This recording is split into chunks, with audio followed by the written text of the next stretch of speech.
Sir health మీద కూడా చేస్తున్నారు అన్నారు. అంటే హెల్త్ మీద చేస్తాక ఇన్ని ఫ్రీ హాస్పిటల్, గవర్నమెంట్ హాస్పిటల్స్ ఉన్నాయి, ఇతర క్లబ్బులు ఉన్నాయి, కానీ మీరు ప్రత్యేకించి హెల్త్ మీద చాలా, అంటే మీరు పిల్లల దగ్గర నుంచి కూడా హెల్త్ మీద తీసుకోవాలని శ్రద్ధని మీరు మాటల్లో కానీ చేతల్లో కానీ చాలా కనబడుతుంది.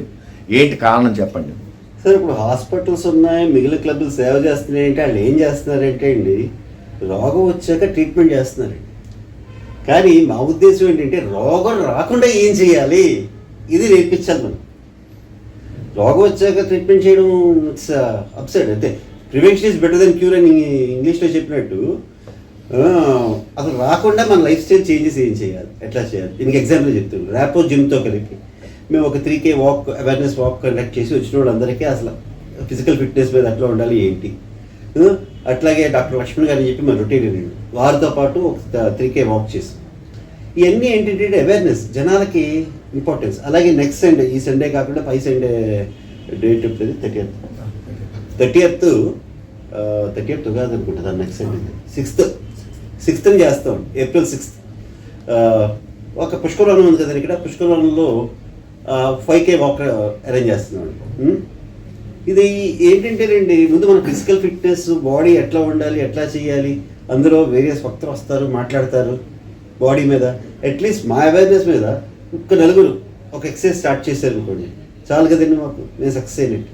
రోగం రాకుండా ఉంటే అసలు డబ్బే ఖర్చు అవుతుంది కదా. రోగం వచ్చాక డబ్బులు లేవు అని చెప్పి పక్కోడికి వెళ్ళి, లేకపోతే మా క్లబ్ సాయం చేయడం, ఇంకో క్లబ్ సాయం చేయడం, లేకపోతే ఇంకో డాక్టర్ గారికి ఫ్రీగా చూపిస్తూ చేయడం అంటే అసలు రోగం రాకుండా చేయాలి. అలాగే మనం చేసేవాడు మేము క్యాన్సర్ అవేర్నెస్ ప్రోగ్రామ్ ఒకటి. GSL హాస్పిటల్ వారు మాకు పూర్తి సహకారం అందించారు. అందులో 1000 మంది డాక్టర్స్, కాబోయే డాక్టర్స్ 1000 మంది వచ్చారు మా దగ్గరికి. వాళ్ళందరితో ర్యాలీ కండక్ట్ చేసాం. ఆ ర్యాలీలో అవేర్నెస్ ఎంత బాగా వెళ్ళుంటుందని జనాల్లోకి. అంటే ఇప్పుడు క్యాన్సర్ అంటే చాలా మంది భయపడుతున్నారు, ఆ భయాన్ని మీరు చాలా తొలగించడం కూడా ప్రజల్లో వచ్చింది. దాని మీద కూడా కొంచెం చెప్పండి.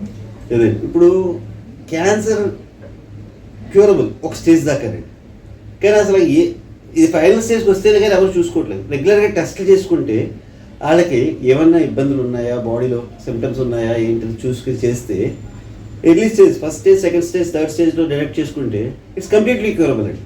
ఎంతమంది ఎగ్జాంపుల్స్ ఉన్నాయండి. యువరాజ్ సింగ్ ఉన్నారు, ఆయన ఒకప్పుడు స్టేజ్ 2 క్యాన్సర్లో డిటెక్ట్ అయిన ఆయన.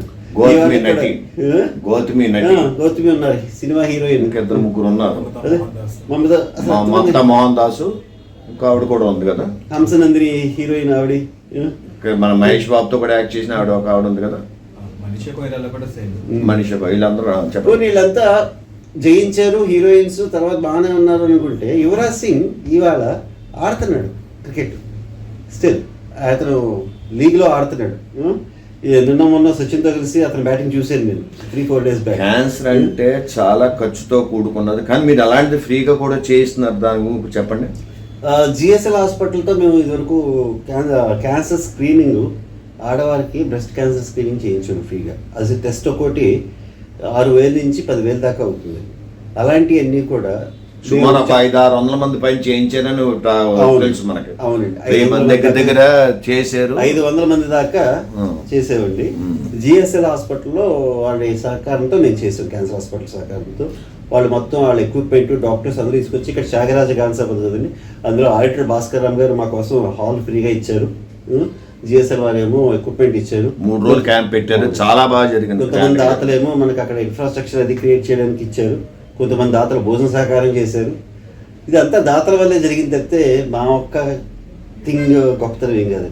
ఎవరైతే వాళ్ళంతా వచ్చారో వాళ్ళంతా GSL హాస్పిటల్ వచ్చు, ఆడిటర్ భాస్కర్ రామ్ గారు వచ్చు, మా ఎప్పుడు మా ఉండి నడిపించే మా తేగల రాజా గారు కావచ్చు, చేయడం వల్ల నేను మా సెక్రటరీ సురేష్ గారు చేయగలుగుతున్నాం. ఇప్పుడు పోలియో నిర్మూలన అనేది ఫస్ట్ తీసుకున్నది రోటరీ. అవునండి, ఇండియా వరల్డ్ మొత్తం మీద. అలాగే మీరు క్యాన్సర్ నిర్మూలన అనేది కూడా మీరు ఏదో చేస్తామని చెప్పేసి క్లబ్ తరఫున మీరు అనటం కూడా నేను విన్నాను. దాన్ని మీకు చెప్పండి అసలు. అంటే ఇంకా మీరు ఇంకా ఏ రకంగా ముందుకెళ్దాం అనుకుంటున్నారు? ఇది పోలియో కంటే వ్యాక్సిన్ వచ్చిందండి, కానీ క్యాన్సర్ ఇంకా వ్యాక్సిన్ రాలేదు. సో నిర్మూలన అనేది జరగదు. ఇంకా వచ్చిన వాళ్ళని ట్రీట్ చేయడమే తప్పితే క్యాన్సర్ రాకుండా వ్యాక్సినేషన్ అనేది ప్రస్తుతం ట్రయల్ స్టేజెస్లో ఉన్నాయి. అది కాకుండా మేము చేసేది ఏంటంటే రోటరీ తరఫున మా డిస్ట్రిక్ట్ 3020 డిస్ట్రిక్ట్ మొత్తానికి మేము డిస్కస్ చేస్తున్నామండి. ఇది మా గవర్నర్ M. వెంకటేశ్వర డిస్ట్రిక్ట్, మా రోటరీ డిస్ట్రిక్ట్ అంటే శ్రీకాకుళం వైజాగ్ నుంచి శ్రీకాకుళం నుంచి విజయవాడ, ఇటువైపు కృష్ణా డిస్ట్రిక్ట్ విజయవాడ దాకా. విజయవాడ. ఈ డిస్ట్రిక్ట్ మొత్తానికి ఆయన చూసేది ఏంటంటే ఈ ఆడపిల్లలకి సర్వైకల్ క్యాన్సర్ రాకుండా 9 నుంచి 14 సంవత్సరాల మధ్యలో ఉండే ఆడపిల్లలకి వ్యాక్సిన్ ఒకటి వచ్చింది, ఒక సింగిల్ డోస్ వ్యాక్సిన్. అది నార్మల్గా బయట మార్కెట్లో 5,000 నుంచి 6,000 ఉంది. ఇది మేము మొత్తం మా రోటరీ క్లబ్ ఎంతమంది ఆర్డర్ చేసినా అది 1,500 లోపు వచ్చేలాగా మా గవర్నర్ గారు ప్లాన్ చేస్తున్నారు. అది కనుక జరిగితే ఈ గవర్నమెంట్ స్కూల్స్లో 9 నుంచి 14 సంవత్సరాల మంది ఉండే ఆడపిల్లలందరికీ ఈ వ్యాక్సిన్ వేయిద్దామని మా ఉద్దేశం. ఇది ఎప్పుడైతే మాకు అది కన్ఫర్మేషన్ వచ్చిందో అక్కడ దాని తర్వాత ప్రొసీజర్ ఏంటంటే ఇక్కడ మేము డిఎంహెచ్ఓ గారిని కలుస్తామండి. డిఎంహెచ్ఓ గారు పర్మిషన్ ఇవ్వాలి దానికి. ఆయన పర్మిషన్ లెటర్తో ప్రతి గవర్నమెంట్ స్కూల్కి, మేము గవర్నమెంట్ స్కూల్ అని పర్టికులర్గా ఎందుకు కట్టినామంటే ప్రైవేట్ స్కూల్స్లో చదివే వాళ్ళు they can effort that vaccine. Private schools అంటారు వచ్చి డిఈఓ డిఎంహెచ్ఓ కాదు కదా. కాదండి, ఇది హెల్త్ కదా. డిఈఓ గారు ఓన్లీ ఎడ్యుకేషన్ పరంగా చూస్తారు. ఇది హెల్త్ వ్యాక్సిన్ వేయడం కోసం డిఎంహెచ్ఓ గారు పర్మిషన్ కావాలి. డిఈఓ గారు మాకు పర్మిషన్ ఇస్తారు జస్ట్ వెళ్ళటానికి, కానీ డిఎంహెచ్ఓ గారు ఏంటంటే హెల్త్. సార్ ఇప్పుడు మీరు చెప్పిన అన్ని టౌన్లో సిటీస్లో ఉన్న పిల్లలకు ఉపయోగపడుతుంది. కొన్ని ఇంటీరియర్ ఏరియా అంటే ఇప్పుడు రంపచోడవరం కానివ్వండి, లేకపోతే విలేజ్ ఇంకా చాలా ఉన్నాయి. రంపచోడవరం వచ్చి 7 మండలాల ఫారెస్ట్ ఏరియా, అలాగ అట్టేపోయిన అవేర్నెస్ తీసుకొస్తారా? కొన్ని పల్లెటూరులో తెలియట్లేదు. ఇప్పుడు ప్రైవేట్ కానివ్వంటి వాళ్ళు కాబట్టి పడిపోద్ది. మున్సిపల్ హై స్కూల్లో చదివే వాళ్ళకి అలాంటిది కొంత మీకు మున్సిపాలిటీ మీకు అలాంటి ఫండింగ్ ఇచ్చినా కూడా మీకు కూడా ఉపయోగపడుతుంది. దాని మీద ఏమన్నా చెప్పండి. అంటే చాలా మంచి ఆలోచన అండి అది. మాకు కూడా చేద్దామని ఉంది. మేమేం చేస్తున్నామంటే ఎక్కడో చోట స్టార్ట్ చేసి కంప్లీట్ చేయడానికి చూస్తాం. ప్రస్తుతానికి రాజమండ్రి రూరల్ ఏరియా వరకు చూస్తున్నాం సార్. బట్ ఫ్యూచర్లో డెఫినెట్గా మేము ఆ గిరిజన ప్రాంతాల వరకు వెళ్ళే అవకాశం డెఫినెట్గా ఉంది సార్. మా డాక్టర్స్లో కొంతమంది, అంటే మా క్లబ్ మెంబర్స్లో కొంతమంది డాక్టర్స్ ఉన్నారు. వాళ్ళు ఇప్పటికే ప్రతి ఆదివారం వెళ్ళి గిరిజన ఏరియాలు ఎక్కడైతే ఉన్నాయో అక్కడ ఆదివారం క్యాంపులు కండక్ట్ చేయడం. మా దానిలో హోమియో డాక్టర్ శ్యామ్ కుమార్ వైష్ణవ్ అని ఒక ఆయన ఉన్నారు. ఆయన ఇక్కడి నుంచి సుమారుగా ముమ్మిడివరం దాటి కాట్రైన్ కోన వరకు వెళ్ళి అక్కడ క్యాంప్స్ కండక్ట్ చేస్తున్నారు. గుత్తేడ్ అనే ఒక విలేజ్ ఉంది, గుత్తేడ్లో ఎవ్రీ మంత్ ఒక ఫ్రీ క్యాంప్ కండక్ట్ చేస్తారు. ఇంకా కొంతమంది డాక్టర్స్ మా క్లబ్ నుంచి, మా క్లబ్ తరఫున వాళ్ళు చేస్తున్నారు సార్ ఇంకా. బట్ మేమంతా ఫోకస్డ్గా లేము, ఎందుకంటే రాజమండ్రి సరౌండింగ్ ఏరియాస్లో ఎక్కడైతే మేమేమైతే అనుకుంటున్నామో పర్యావరణం పరిరక్షణ, ఆరోగ్యమే మహాభాగ్యం ఇలాంటి కొన్ని కాన్సెప్ట్స్ ఉన్నాయి మాకు. దీని మీద అవగాహనకి మేము బాగా కృషి చేస్తూ ఉన్నాం. దీనిలో భాగంగానే సుమారుగా 3 సంవత్సరాల నుంచి, అంటే మా క్లబ్ పెట్టి 3 సంవత్సరాలు అయింది. ఈ 3 సంవత్సరాల నుంచి మేము సుమారుగా ఈ పర్యావరణ పరిరక్షణ ప్రోగ్రామ్ మీద చాలా ఎక్కువ ఎఫర్ట్స్ పెడుతున్నాము. అండ్ అలానే ఆరోగ్యమే మహాభాగ్యం కాన్సెప్ట్లో మేము డెంటల్ క్యాంప్స్ కండక్ట్ చేస్తున్నాము, క్యాన్సర్ అవేర్నెస్ ప్రోగ్రామ్స్ చేస్తున్నాము, క్యాన్సర్ స్క్రీనింగ్స్ చేపిస్తూ ఉన్నాము. అలానే క్యాన్సర్ అవేర్నెస్ ప్రోగ్రామ్స్ కాలేజ్ స్టూడెంట్స్తో కలిపి చేస్తూ ఉన్నామండి. ఇలాంటివన్నీ చేస్తూ ఉన్నాం సార్. ఇప్పుడు రాయమండ్రిలో 2 క్లబ్లు ఉన్నాయి, రాయమండ్రి రివర్ సిటీ ఒకటి, రాయమండ్రి క్లబ్ ఒకటి. మీరు 3వ క్లబ్ అంటే ఆ 2 క్లబ్బులు కాదని మీరు చాలా స్పీడ్గా చాలా యాక్టివ్గా ప్రజలకి దగ్గర అయ్యారు. దీని మీద మీ స్పందన ఏంటి? రాజమండ్రిలో 3 క్లబ్లు ఉన్నాయండి. భయం అనిపించలేదా? అంటే మా క్లబ్తో కలిపి 3 క్లబ్లు, మేము పెట్టక ముందే ఇంకో 2 క్లబ్స్ ఉన్నాయి. ఒక్కొక్కళ్ళ కాన్సెప్ట్ ఒక్కొక్కటి అండి. ఒకళ్ళు ఫెలోషిప్, ఒకళ్ళు డివోషనల్ ఇలా ఉన్నారు. సో మేము కూడా ఏదైనా మంచి చేయాలనే ఉద్దేశంతో వేరే క్లబ్ ఫామ్ చేయడం జరిగింది, తీగల రాజా గారు.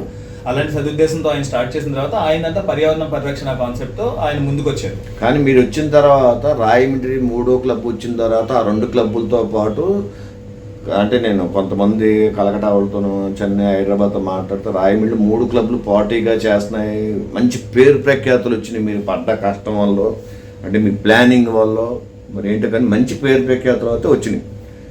మీరు ఇంకా ఏం చేయదలుచుకున్నారు? ఇప్పుడు దాకా మీరు ఏమేమి కార్యక్రమాలు చేశారు, ఏమైనా డేట్లు నేను చెప్పగలరా? సార్ ఇంకా ఇందులో ఒకటి నేను చెప్పదలుచుకుంది, డాక్టర్ శక్తి నరసింహ గారు అని చెప్పి ఆయన తిలకరోడ్లో డాక్టర్ గారండి. ఆయన కూడా ఒక హెల్త్ క్యాంప్ కండక్ట్ చేశారు. హెల్త్ అవేర్నెస్ మేము ఆడుతున్నాం కాబట్టి ఆ హెల్త్ క్యాంప్లో ఇంచుమించుగా 500 పేషెంట్స్ని చూసారండి ఆయన. ఫ్రీ ఓపీ చూసి అవేర్నెస్ ప్రోగ్రామ్ అంటే ఎనీ కైండ్ ఆఫ్, ఆయన ఎండి జనరల్ ప్రతి ఒక్కరికి అంటే ఒక 3 రోజులు ఒక ఫ్రీ క్యాంప్ కండక్ట్ చేశారు ఆయన.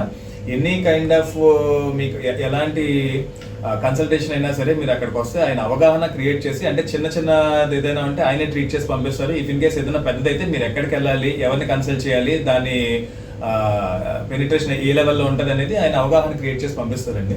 దానికి ఆయన ఎటువంటి ఛార్జ్ తీసుకోలేదు. ఇలా 3 రోజులు కండక్ట్ చేశారు. సుమారుగా ఫీజు తీసుకోవాలంటే ఎంత అవుద్ది? 400 నుంచి 500 తీసుకుని 500 అనుకున్నా మీరు సుమారు 1000 మంది 500 దాటి 1000 అంటున్నారు. అంత మీకు సేవ చేయించారండి, మీరు చాలా గొప్పే కదా. ఇది మా గొప్పతనమే కాదండి, డాక్టర్ గారి గొప్పతనం. డాక్టర్ గారి గొప్పతనం.